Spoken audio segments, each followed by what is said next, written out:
Donc aujourd'hui, effectivement, on va parler de son impact, de notre impact, de votre impact, impact conscient. Je partage mon écran en même temps que je vous pose cette première question pour introduire direct le sujet. Est-ce que certains d'entre vous seraient en mesure de définir leur impact aujourd'hui dans le monde professionnel? On va rester sur le monde pro, dans leur entreprise, chez Extia. Est-ce que vous êtes en mesure de définir en quelques mots, selon vous, quel est votre impact à aujourd'hui, professionnellement chez Extia? Ceux qui ne sont pas en mesure, dites « je ne sais pas, je n'ai jamais pensé à cette... » Je n'y ai jamais pensé, je ne me suis jamais posé cette question. En tout cas, n'hésitez pas à répondre, ça aura beaucoup d'intérêt pour la suite.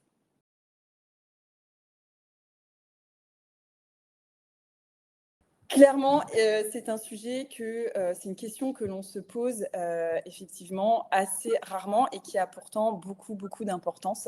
Et c'est voilà, ce sur quoi j'aimerais que l'on parle aujourd'hui et lors des 2 prochaines sessions qui, j'espère, vont nous rassembler, parce que j'espère que vous viendrez aussi aux 2 prochaines sessions. Le sujet, c'est onde d'impact, créer son impact dans le monde et surtout avoir conscience, comme le disait Lauriane tout à l'heure, de son impact.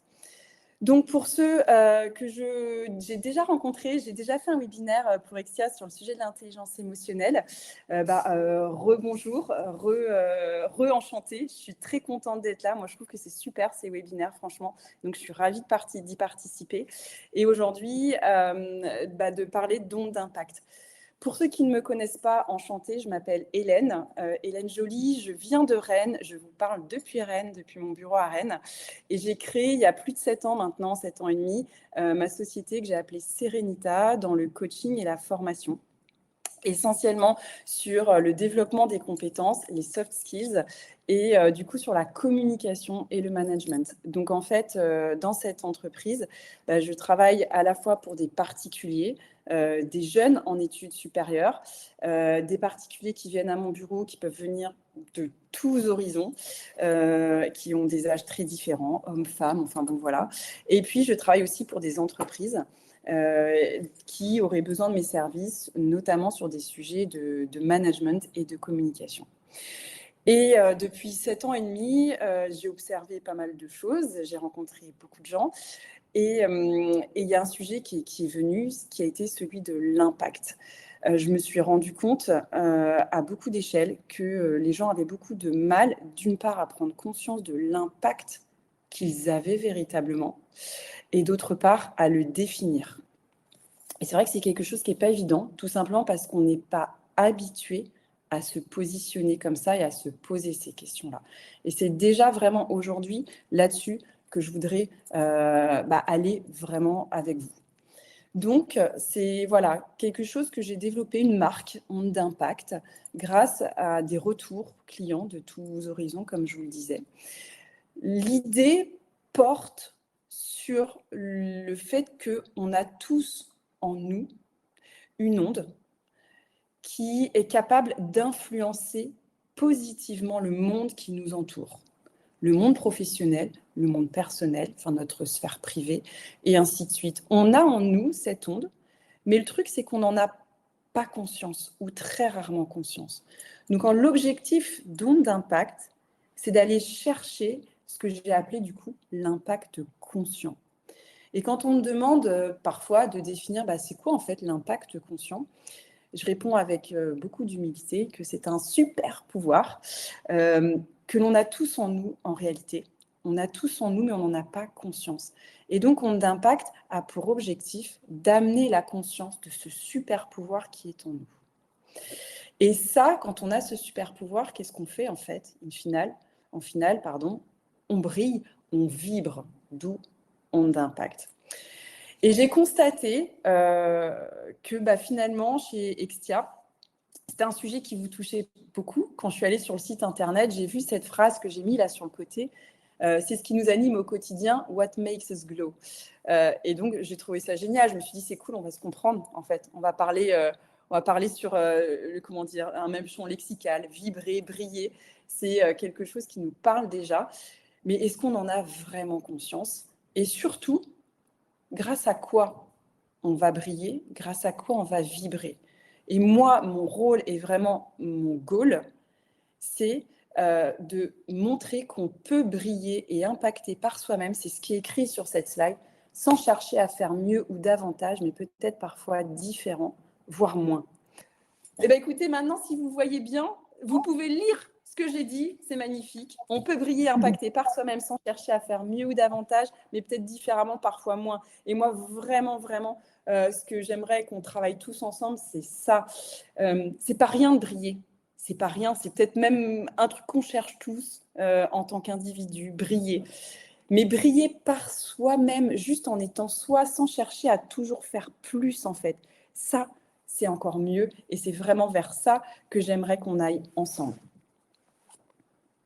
Alors, il y a plein d'enjeux à identifier cet impact conscient qui est un vrai soft skill, puisque c'est quelque chose qui est en nous, hein, effectivement, que les technologies ne vont pas pouvoir déjà supplanter. Et puis, c'est quelque chose qu'on acquiert, qu'on travaille, mais c'est avant tout quelque chose qui est une qualité individuelle que l'on a en nous. Et les enjeux, ils sont, alors je les ai évoqués, j'en ai mis 3, il y en a plein d'autres, mais déjà, on le sait à quel point ça peut être important aujourd'hui dans le monde dans lequel on vit, où on a accès à beaucoup de connaissances, les compétences, on peut les acquérir de plus en plus facilement, et c'est très bien, c'est une très bonne chose, on va pas enlever ça. Et c'est pour ça que j'ai barré volontairement ce face à, j'aime pas quand on dit face aux nouvelles technologies, face à l'IA qui se développe, attention, c'est pas le sujet. Le sujet, c'est de dire, ok, les nouvelles technologies sont là, l'IA est là, très bien. On sait aussi que du coup, l'humain et les soft skills vont prendre plus d'importance. Donc l'enjeu est de plus en plus important de se rendre compte aussi de l'impact qu'on peut avoir en étant soi en tant qu'individu. Et l'enjeu pour l'entreprise, il est hyper important. Avoir un salarié qui a conscience de son impact et de la valeur ajoutée qu'il peut avoir, ça ne court pas les rues et c'est vachement important pour une entreprise. Et quand on a conscience de son impact, de la valeur ajoutée qu'on peut apporter grâce à qui on est, forcément, ça donne envie de s'engager. Et c'est pareil, alors je ne vais pas vous ressortir le laïus de certains qui disent « Ah, les gens aujourd'hui ne s'engagent plus ». D'accord, mais pour une entreprise, enfin je veux dire, le sujet n'est pas là, mais pour une entreprise, on comprend ô combien c'est important d'avoir des salariés qui s'engagent. Des salariés qui s'engagent parce qu'ils ont conscience de l'impact qu'ils peuvent avoir, c'est encore mieux. Et puis le troisième enjeu que je cite ici, c'est oui, quand on a conscience de son impact, de la valeur ajoutée que l'on peut apporter à travers qui l'on est, et forcément ça apporte de la valeur de facto pour l'entreprise. Donc il y a des enjeux pour l'entreprise magnifiques, mais vous aussi en tant qu'individu, chacun, vous avez à y gagner. Si vous avez identifié votre impact conscient, vous avez conscience de la valeur ajoutée que vous apportez, encore une fois, à travers qui vous êtes. Ça donne du sens. Ça donne du sens à son quotidien, ça donne du sens à pourquoi on se lève. Vous savez, moi ce matin, je me suis réveillée, typiquement, c'était raide, je ne sais pas pour vous, mais lundi matin, c'est pas toujours facile. Il y a le réveil qui sonne. Quand on se dit on doit faire pour gagner sa croûte, pour avoir une place, pour avoir une importance, pour évoluer, faire tout de suite, c'est très dur de dire ça. Mais quand on se lève, c'est un peu dur et qu'on se dit attends, déjà sans forcément chercher à faire plus à travers qui je suis, je sais qu'aujourd'hui, j'ai cette capacité en moi d'impacter positivement à travers qui je suis sans faire un effort considérable. Ça aide vachement à aborder ces journées. Après, on fait, il n'y a pas de problème. Mais c'est hyper important et ça donne du sens. Qui n'est pas en quête de sens aujourd'hui? Je vous le demande. La deuxième chose qu'on a y gagné pour moi, forcément, quand on s'engage dans cet impact conscient que l'on a, on aborde les choses avec vachement plus de sérénité. Qui n'est pas en quête de sérénité aujourd'hui? C'est pareil, je vous le demande. C'est une question rhétorique, bien évidemment. Et la troisième chose, c'est que oui, quand on a conscience de son impact, qu'on se dit, tiens, ça donne du sens, on a envie de s'engager en ce sens, ça nous aide à nous lever, ça nous aide à aborder nos journées et ainsi de suite, nos semaines. Et qu'on ressent ensuite cet impact positif, ça crée de la valeur. Et cette valeur, c'est quoi? C'est la confiance que l'on peut gagner en soi. Qui n'est pas en quête de confiance en soi aujourd'hui? Je vous le demande. Donc, à tous les niveaux, avoir conscience de son impact, c'est important. Je vous le précise, je prends le temps hein, là, je vais prendre quelques minutes avant d'aller plus loin sur l'explication de tout ce concept, parce que je pense que c'est hyper important de comprendre juste la façon dont on aborde les choses. Je ne suis pas là pour vous dire, OK, en 3 leçons, je vais vous apprendre. Et d'ailleurs, je n'ai pas cette prétention et ce n'est pas du tout l'objectif de mon impact. L'objectif de mon impact, c'est de vous inviter à aborder les choses différemment sans faire plus. Donc, ce n'est pas là que vous allez trouver 3 leçons, 3 étapes pour briller, pour être au top. Non, non, non. Mais c'est d'abord, comment dire, un changement de paradigme. Et pour changer ces paradigmes, il faut comprendre toute la genèse et finalement la philosophie presque de ce concept. C'est pour ça que je prends du temps là. Je prends quelques minutes pour vous expliquer tout ça. Pourquoi j'ai utilisé ce mot impact? Je vous avoue que je me suis posé cette question. Aussi, je me suis dit, c'est vrai qu'impact, c'est que ça a une connotation qui n'est pas évidente. Créer un impact, ça désigne l'action de produire un effet significatif sur une situation ou sur un groupe de personnes. Et donc, ça implique de déclencher un changement ou alors de susciter une réflexion ou d'entraîner des résultats concrets, qu'ils soient positifs ou négatifs. C'est pour ça que je me suis posé la question. Mais en fait, vous avez bien compris, et c'est le premier item qui est à gauche, ici, onde d'impact, c'est une approche positive. Et d'ailleurs, tiens, il y a une lettre qui est inversée. C'est une approche positive, vous l'avez bien compris, avoir un impact dans le sens positif. La deuxième question qui est à se poser, c'est OK, avoir un impact, mais dans quelle mesure? C'est vrai qu'aujourd'hui, quand on aborde ce sujet d'impact, on l'aborde tout de suite de manière très globale. On va parler de l'impact humain à l'échelle sociétale, à l'échelle environnementale, par exemple. Mais moi, la notion d'onde d'impact, la façon dont j'aimerais qu'on aborde cette onde d'impact, c'est déjà à sa mesure, individuellement, dans son quotidien, auprès des gens qui nous entourent. Quelque chose de proche, en fait, d'individuel. Et après, on voit si on a envie d'impacter le monde, très bien, il n'y a pas de problème. Mais déjà, si on se rend compte de l'impact que l'on a dans son quotidien sur soi et sur le monde qui nous entoure, c'est un énorme pas. Et c'est donc aussi une approche responsabilisante, parce que lorsqu'on a conscience de cet impact, finalement, on ne peut que aller dans ce sens. Donc de manière positive, d'abord à l'échelle individuelle et surtout de manière responsable. Et qu'est-ce qu'on a y gagné?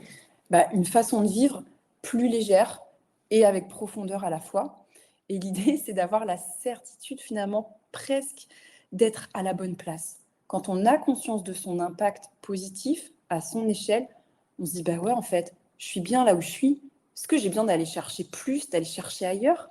Peut-être, mais pas forcément pour prendre une place. Ma place, elle est là. Je la sens.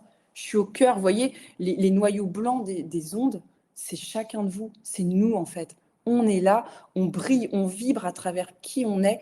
On a une place dans ce monde. Et après, on fait des choses. Après, on se fixe des objectifs peut-être parce qu'il faut s'élever, il faut avancer. Mais déjà, prendre conscience de ça, c'est la base. Et c'est la base, finalement, d'une façon de vivre. C'est ça, avec légèreté et profondeur à la fois.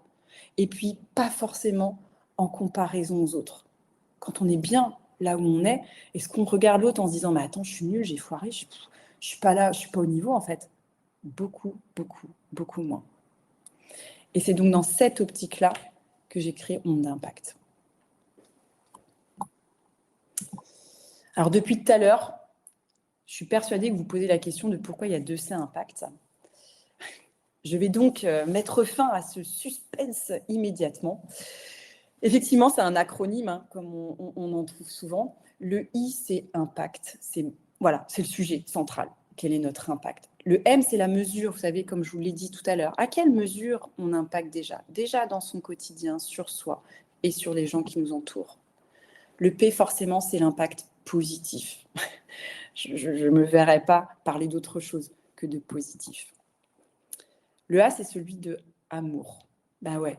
En fait, ça peut paraître bizarre, mais c'est un sujet très important. Quand je peux aller beaucoup plus loin dans ce sujet, j'y vais et j'hésite pas.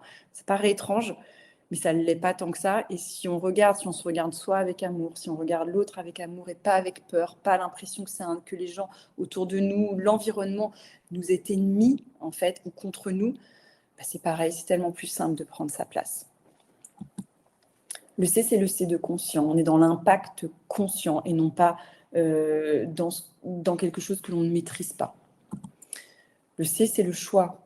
Quand on prend conscience de l'impact positif que l'on peut avoir sur soi et sur le monde, on fait des choix. Mais on ne se prend pas trop la tête. Les choix deviennent presque naturels. On sait qui on veut être. On prend conscience de l'impact qu'on veut avoir. Du coup, on sait où on va. Les choix sont beaucoup plus simples. Et le T, c'est le T du timing, du temps. Chacun, en fonction du temps qu'il peut avoir. Quand on a 20 ans, quand on a 40 ans, on ne va pas raisonner de la même façon. On a envie d'avoir un impact différent et c'est normal, en fait, en fonction des expériences de vie aussi. Et chacun a son timing et ça, c'est quelque chose qu'il faut accepter. Et ce n'est pas quelque chose de définitif non plus, l'impact conscient que l'on a. C'est quelque chose qui peut évoluer au fur et à mesure du temps. Tant qu'on en prend conscience et qu'on sait qu'on veut agir en ce sens, tout va bien. Donc, on a 3 sessions de 45 minutes environ aujourd'hui et puis les 2 semaines à suivre pour parler de ce sujet. Et donc, chaque thème, chaque session aura du coup un thème un peu différent. Et aujourd'hui, c'est pour ça que j'ai pris le temps vraiment de vous exposer un peu les choses. On va être sur l'idée de reconnaître déjà son impact, peut-être à travers son comportement pour commencer. Puis après, on va observer et on expérimentera par la suite. C'est vraiment dans ce sens que j'ai envie d'aller avec vous. Et donc, j'espère que vous aurez l'occasion d'être là, présent pour les 2 prochaines sessions pour évoluer en ce sens ensemble.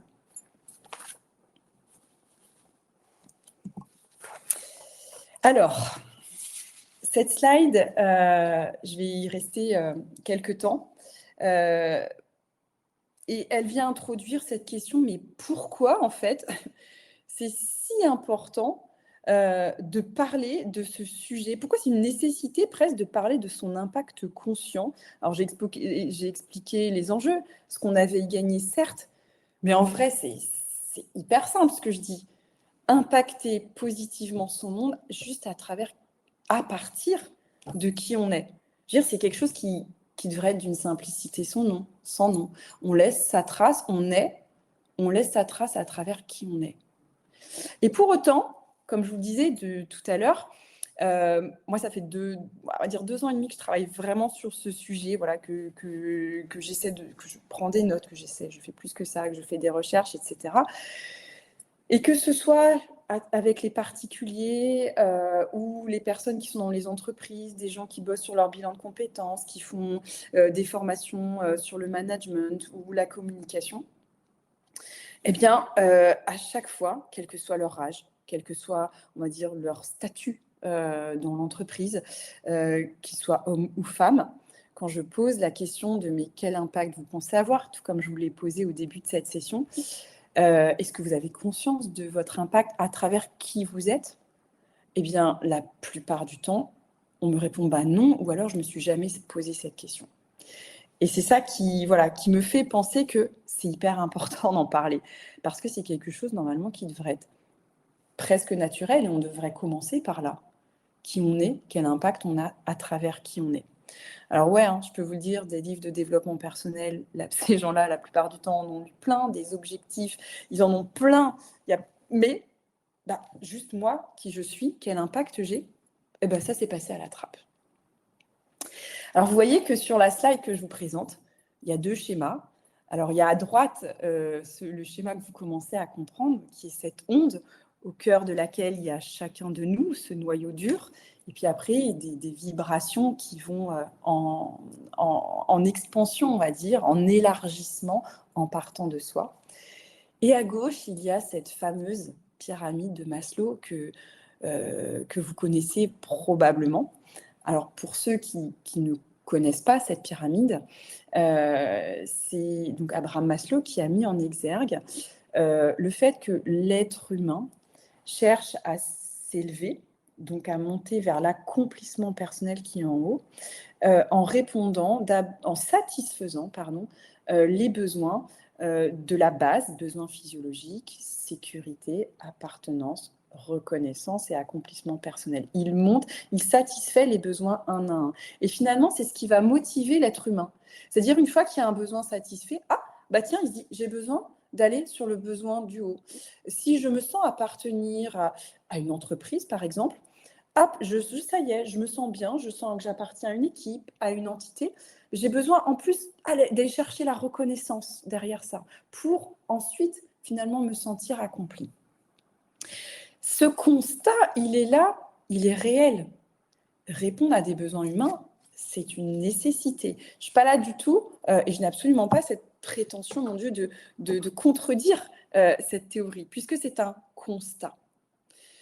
Cela étant, eh bien, je pense qu'il est nécessaire de compléter, en tout cas que nous, en tant qu'individus, on devrait compléter la satisfaction de ces besoins en termes d'élévation par quelque chose qui est déjà en nous, qui est beaucoup plus simple, beaucoup plus inné et accueillant, mais malheureusement auquel on ne pense pas. C'est-à-dire d'être soi et d'aller chercher la satisfaction et l'accomplissement à travers soi, à partir de soi.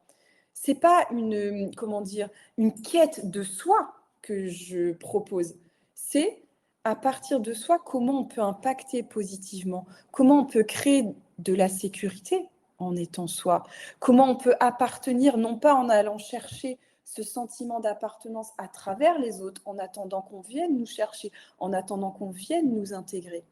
Mais déjà, nous, comment on peut appartenir à travers qui on est, comment on peut impacter positivement, comment peut-on créer de la valeur pour finalement appartenir.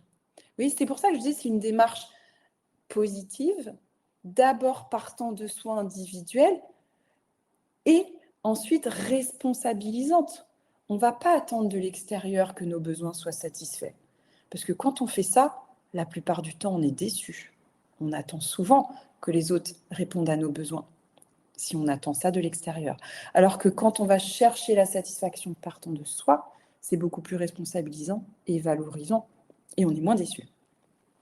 Pareil pour la reconnaissance.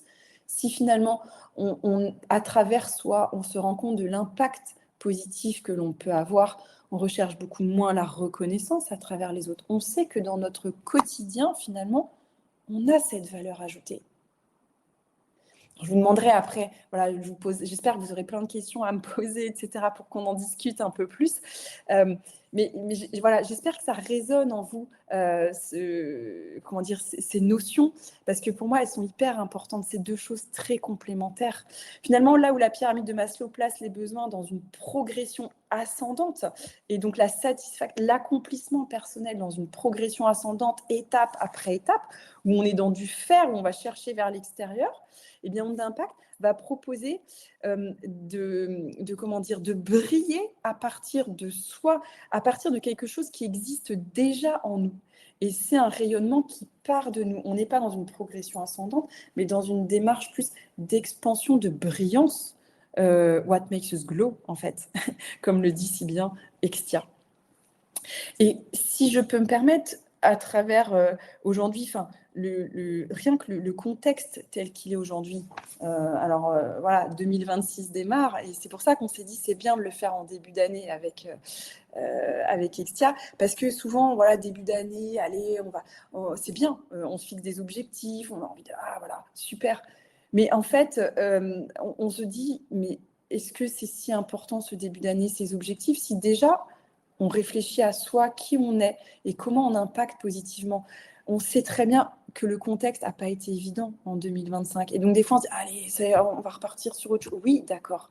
Mais si on attend de ce contexte quelque chose pour nous satisfaire nos besoins, on voit bien que ça va être difficile, en fait. L'accomplissement personnel, du coup, est très vite mis à mal. Alors que si on raisonne en partant de soi, comment je peux impacter dans ce quotidien tel qu'il est, et à partir de moi, on voit bien que les deux choses sont très complémentaires et que on peut aborder beaucoup plus facilement, du coup, cette nouvelle année 2026. J'ai envie de dire presque quel que soit le contexte. Comment moi, je peux impacter, comment ma journée peut commencer positivement à partir de qui je suis, comment je me nourris déjà à travers moi et quelle valeur ajoutée je peux avoir en faisant simplement et en étant qui je suis. Donc, je pense que vous l'avez compris. On part d'une démarche complémentaire du être en complément du faire. Qui je suis, comment je peux impacter à travers mon être. Et je fais après, parce que ça apporte aussi des choses de faire. Mais comme je vous le disais tout à l'heure, être, ça devrait être giga simple. On ne devrait même pas se poser cette question. Mais c'est quelque chose qu'on n'apprend pas. Tout aujourd'hui nous invite à faire plutôt qu'à être. C'est pour ça que c'est un véritable changement de paradigme et c'est pour ça que je prends le temps aujourd'hui de parler de ce sujet, en fait. Voilà, il y a les fêtes de fin d'année qui ont eu lieu il y a peu de temps. On voit souvent des enfants. Je vais vous poser la question quand même, et si Lauriane et Nathalie voulaient bien m'aider, parce que je ne vais pas voir du coup le chat, vu que je présente mon écran. On est aux fêtes de Noël, on voit les enfants, ah super, et qu'est-ce qu'on leur dit après? Qu'est-ce que tu as grandi, dis donc? Oh, t'as beaucoup grandi. Qu'est-ce qu'on demande à un enfant généralement? Quelle est une des premières questions qu'on demande à un enfant? Après, est-ce que tu as des bonnes notes à l'école? Et comment s'appelle ta maîtresse? Quelle est la question qu'on pose sur son avenir? Je ne sais pas les filles si vous arrivez à lire le chat. Oui, j'attends Ah, que d'accord, ça très bien. réponde. C'est en train d'écrire. D'accord, génial, super. Alors, il y a Ouais. Pierre-Marc qui dit: As-tu des bonnes notes? Oui. Et après, qu'est-ce qu'on demande à un enfant sur son avenir? Alors, Catherine, qu'est-ce que tu veux faire plus tard? Sandrine Oui. également, qu'est-ce que tu veux faire plus tard? Voilà. Mais on l'a tous eu cette question, n'est-ce pas? Tu veux faire Voilà, quoi plus tard? tout le monde pose cette question. Voilà. Et donc, c'est très bien, et ça apporte, mais c'est parfait. Je ne dis pas qu'il faut changer tout ça. Je ne dis pas ça. Mais on voit ô combien on est déjà dans le faire, dans la place que l'on peut prendre à travers quel métier on va avoir, peut-être quel statut social on va avoir, etc. Et même à travers les notes. Hein, est-ce que tu as des bonnes notes à l'école? C'est adorable, il n'y a pas de problème avec ça. Mais est-ce que parmi vous, on vous a déjà demandé, tu veux être qui plus tard? J'attends les réponses du chat éventuellement. Alors, tu as beaucoup de noms. Pour Sans l'instant, surprise. ouais, là, il y Sans a une surprise. avalanche de noms. En fait, ce que je tiens juste voilà, et vous l'avez compris, c'est que c'est une démarche intellectuelle qu'on n'a pas. Je suis qui je veux être, quel impact je peux avoir à travers qui je suis. Et même en étant enfant, on a un impact déjà sur les autres, sans même avoir commencé à faire, sans même avoir commencé à être entré dans la société au niveau professionnel, etc. On a déjà un impact. Mais jamais on aborde ce sujet, jamais on se pose cette question et jamais on se positionne par rapport à ça. Et pourtant, on l'a vu ô combien c'est important dans une organisation d'avoir des gens qui sont conscients de qui ils sont et de l'impact qu'ils ont à travers qui ils sont. Il y a plein de gens qui font des choses extraordinaires et qui pourtant ont un impact, peuvent avoir un impact délétère par leur personne. Donc ça va pas, oui, on se pose pas forcément les premières questions dans l'ordre dans lequel elles devraient apparaître. C'est un véritable soft skill, c'est que je dis, le soft skill de demain, rien que ça. Mais oui, avoir conscience de son impact, de qui on est et de quelle valeur ajoutée on a à travers qui on est, par qui on est, c'est hyper important, c'est un vrai soft skill. Et c'est la dernière chose que je précise sur cette slide, de toute façon, on a un impact. On a un impact sur les gens. Quand on est, je veux dire, quand on arrive le matin, même au petit-déj, tiens, j'allais dire au boulot, au travail, on arrive, mais même au petit-déj avec la famille, notre comportement a un impact. On peut même ne rien dire. On a un impact.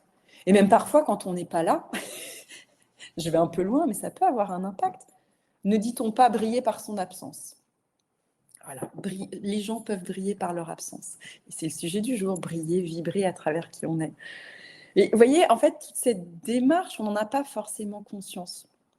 Pourtant, nous tous, à travers qui l'on est, on a un impact et on a la faculté de créer quelque chose de positif, de vibrer positivement, de briller positivement avant même de faire. Et dès qu'on est enfant, Mais oui, on n'apprend pas. On n'apprend pas et surtout, on n'intègre pas forcément cette idée rapidement.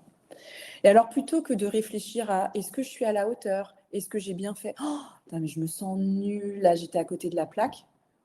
Eh bien, si on pensait, c'est la question qui est tout en bas, est-ce que je pense avoir eu un impact positif sur l'autre?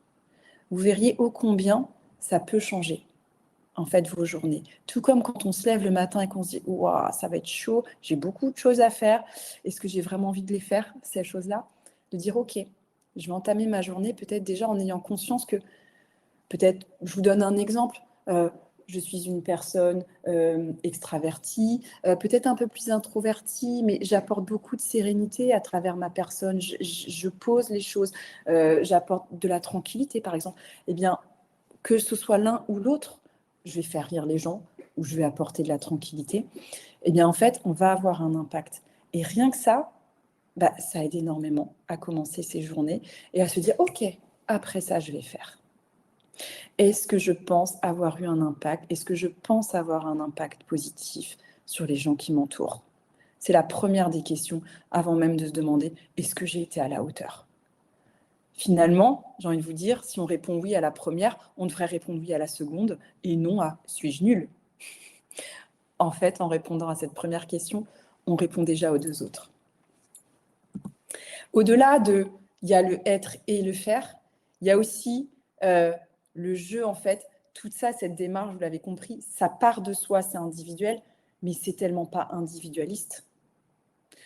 C'est pas de l'introspection ni du développement personnel, oui, où on plonge à fond dans qui je suis, comment je dois m'affirmer, impose-toi, affirme-toi, et c'est très bien. Il y a pas, mais c'est du complément. On est plutôt dans une démarche de prise de recul. Comment j'impacte? Et comment j'impacte sur nous, sur les gens aussi qui m'entourent? Quelle place je peux avoir, non pas à travers leur regard, mais d'abord à travers moi, à travers la posture que je prends parce que je me responsabilise. On n'est pas dans du développement personnel de l'ascension, mais dans de l'impact de, encore une fois, cette onde qui peut vibrer.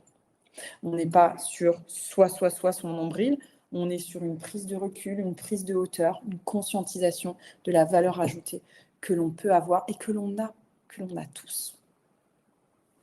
Et du coup, comment on s'engage à travers ça? Et du coup, le sens que ça peut donner, encore une fois, dans nos journées, dans notre vie en général, dans notre vie professionnelle, peut-être même pour cette année 2026. Je termine par cette citation de Laurence de Villers.